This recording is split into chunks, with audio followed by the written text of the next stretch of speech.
here at the New Tech Institute, we use project-based learning, problem-based learning. They're kind of interchangeable, but we have a scenario, a driving question, and the kids have to answer that question, yes or no, and then they have to tell what evidence do you have that your answer yes or no is true. I mean, how do you know that's true? And there's a rubric, which goes with it.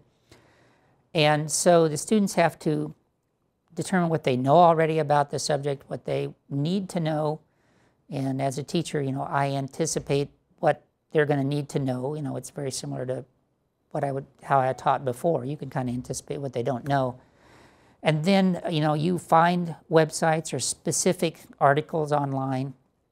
We use print, resources as well. I mean, certainly, any kind of resource is valid.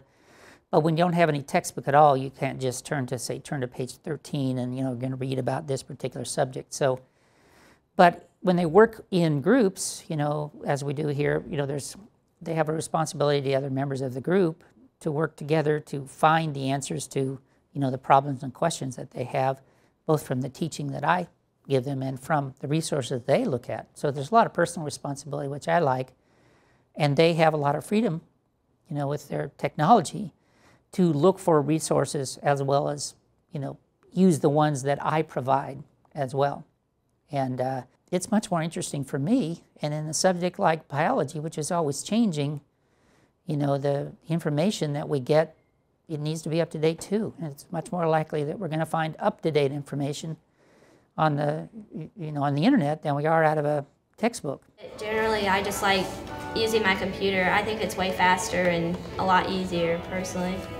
I think using computers is more up-to-date than using textbooks. My teaching has changed in lots of ways, I think positive ways.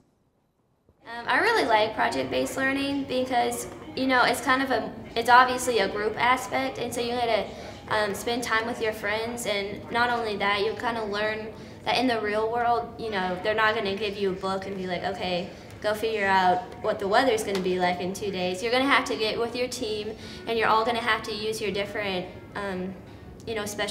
specialties and put them all together to find one end product. And so it definitely helps you in the long run, I bet, to get a job. And I really like it.